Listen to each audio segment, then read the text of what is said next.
it was intentionally trying to be dissonant or even ugly or to shock people or something, and how maybe now with some remove, you're no longer at Apple. How do you view that whole thing, and what's your take on modernism? That's a great question.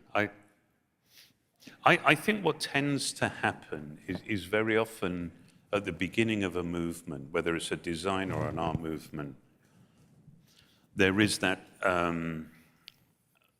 incredible, energetic.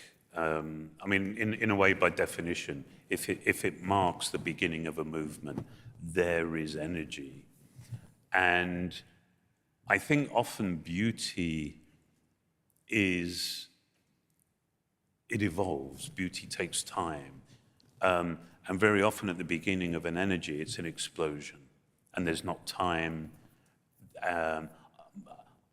I would dare presume that certainly if we're talking about fine art, that people would say they have no time, they don't want to be distracted by concepts of beauty.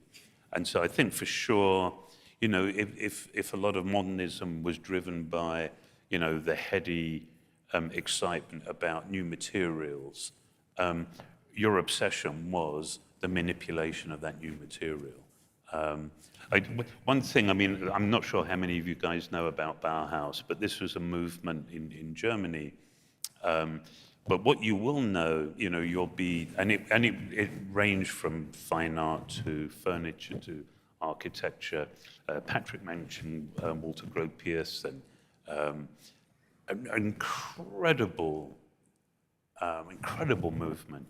But there were, what you would probably be most familiar with would be chairs, like the Breuer chair or the Vasily chair, which were, if you try and think of like polished steel, chrome-plated tubes that are bent, those sort of bent chairs.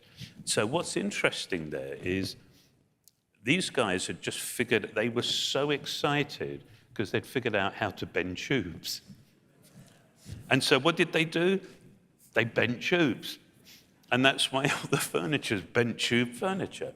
So I think that, that's what I would have done if I'd figured, because, when you bend tubes, they tend to kink. And so they'd figured out this way of putting springs into tubes.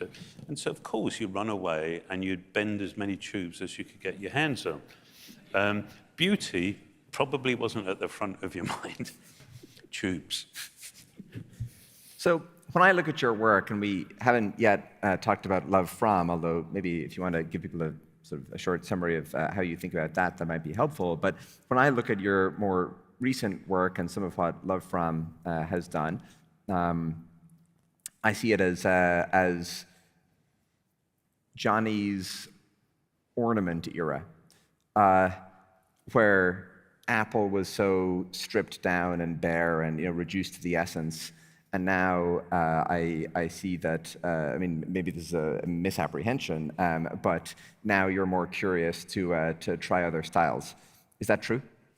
I think it's a lovely observation. Yeah, I think, so it's nearly 6 years ago that I left Apple. And my goal was to build the most extraordinary creative team I possibly could. And we're about 50, 60 people. Many of the designers I've worked with for decades and decades, which means I worked with them at Apple. But it's a very diverse team. So it's a team of industrial designers, graphic designers, user interface designers, architects, typographers, musicians, sound designers.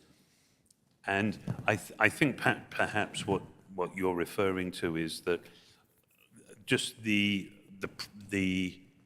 our usefulness or the people that we're collaborating with, that's a very diverse group now. Where before we were very focused and we had a clear criteria for what we were doing. But if you're working for the king on his coronation identity, that, of course, would demand a very different approach than the one we would have taken if we were designing instructional products for how to use an iMac. So I think that's